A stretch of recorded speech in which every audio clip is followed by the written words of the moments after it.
Hello everyone, in this video we're going to be talking about two prominent scientists who put forward different theories of evolution. I'm going to talk about how they contrast, but also there is a similarity between the two. And it's these two men here in the picture. Now the one on the left is a man called Jean-Baptiste Lamarck. So just put his name in here. And we're going to look at how his views on evolution differ from those of Mr. Charles Darwin. We'll start with Lamarck. Now, Lamarck ultimately said that you get inheritance of what are called acquired characteristics. And what that ultimately means is that things that happen to a person or to an organism during its lifetime would be reflected in the offspring. So, for example, if we draw to the side, say here we have just a random guy. Let's say, for example, that person were to develop a scar on their face. Obviously, a poor drawing, but it's just for the purpose of illustration. His theory, Lamarck's theory, would suggest that when that person were indeed to have a child, that child would be born with that scar. Now, quite clearly, this isn't the case, and so his views were discredited. But Lamarck ultimately was one of the first to suggest that you do get this kind of inheritance of some form from the parents, that the offspring do get traits from their parents, and that something is passed down. And that's what Lamarck suggested. Now, Darwin's differs quite significantly. So Darwin, and I know in school, particularly GCSE, they talk about his expedition to the Galapagos Island on the HMS Beagle, his analysis of many plants and animals that hadn't actually been existed, particularly finches.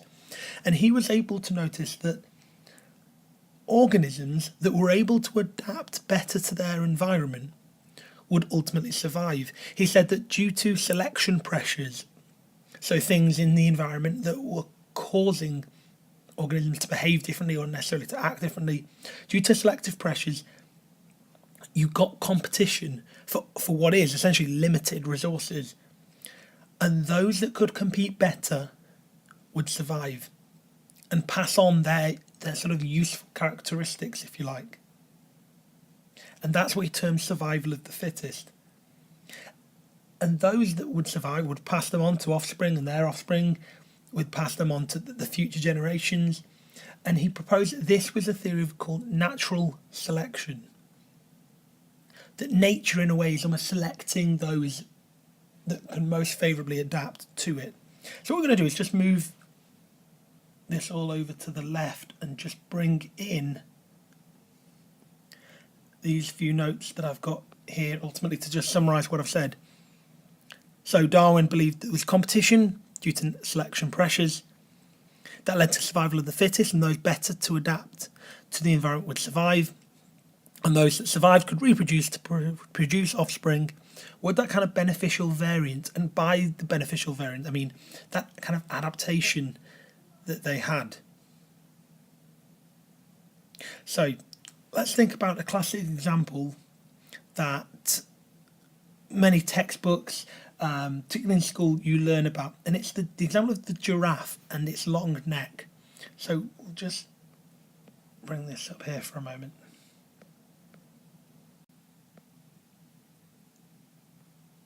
Okay, so we have the two giraffes on the left and the one on the right. Now, Lamarck suggested that things that happen to you during your life, would be reflected in the organisms or the offspring that you produce through acquired characteristics. So in a way, if we draw just from this tree, the environment would ultimately affect the organisms, and that would then be passed on. Whereas Darwin's approach was that actually the organisms would adapt to that environment. So rather than the environment changing them, they would change a result of the environment almost, and then pass that on. Now, Lamarck suggested that the giraffes because many millions of years ago the giraffes had much smaller necks, and he suggested that the giraffe over time essentially just stretched their neck to reach food higher up the tree, and that because they had spent their life stretching their neck, the children that they had, the offspring that they had, would just have long necks. But Darwin's theory is a little bit more evolved, if you like, a bit more complex than that, and we're able to sort of really use his idea to explain a bit more thoroughly what's going on. So Darwin suggests that rather than the giraffe simply stretching to reach the top of the tree, those with that competitive feature of being able to reach the top of the tree, so the giraffes that happen to have slightly longer necks could reach this region here,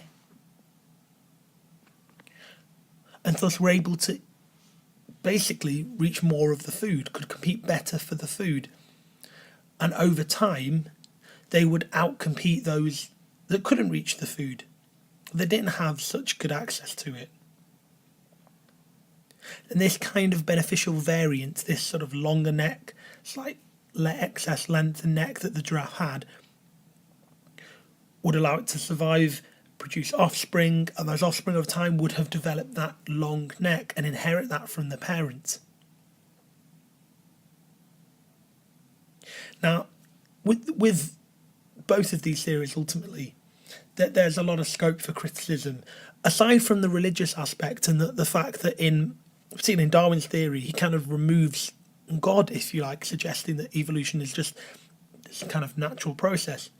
For many, the difficulty lies in the fact that this is very difficult to prove. Evolution is a very difficult thing to prove. I mean, the fossil record that scientists use is actually incomplete.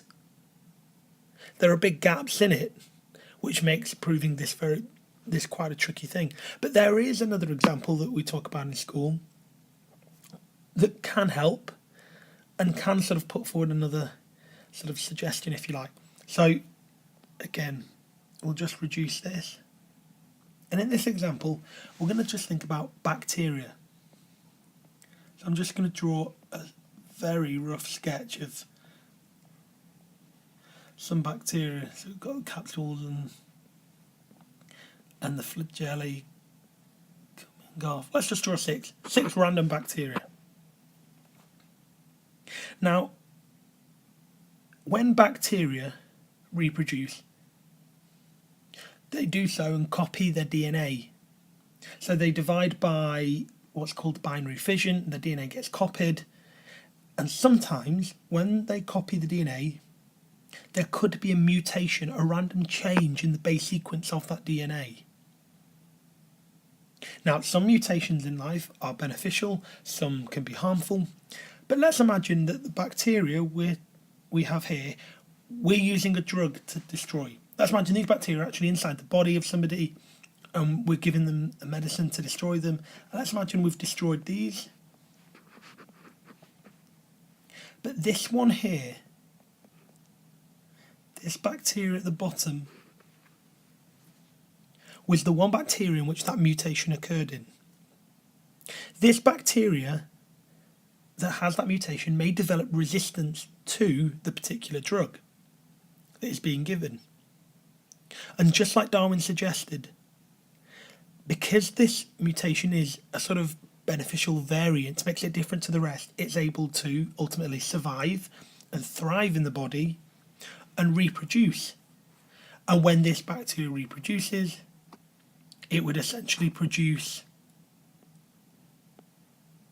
colonies that could all show resistance to that particular drug. And actually that's what's happened in the case of MRSA, or methicillin resistant Staphylococcus aureus. So it's a strain of bacteria that has become resistant to the drug methicillin. And it's been brought about by this mechanism. One bacteria that's had a mutation that's given it a sort of variant, if you like, different from the rest. is able to survive and better adapt within its environment in the host and avoid being destroyed. It's reproduced and copied, and all of those copies have that DNA that is now resistant to that drug. So there's another example of evolution in action. Now, just to finish, in any exam question really, it's often worth 3 marks, and the 3 marks ultimately come from mentioning these 3 above. Questions often refer to Lamarck, Jean-Baptiste Lamarck, and his theory of acquired characteristics. But more commonly, you'll get questions on Darwin, and ultimately, you just need to remember that the theory of natural selection suggests that you have competition between organisms. Those that can survive best or can adapt best will survive and thrive and ultimately produce offspring with the desired characteristics or that useful adaptation. So there's just a little bit about Lamarck and Darwin and their theories of evolution. Okay, I hope that helps.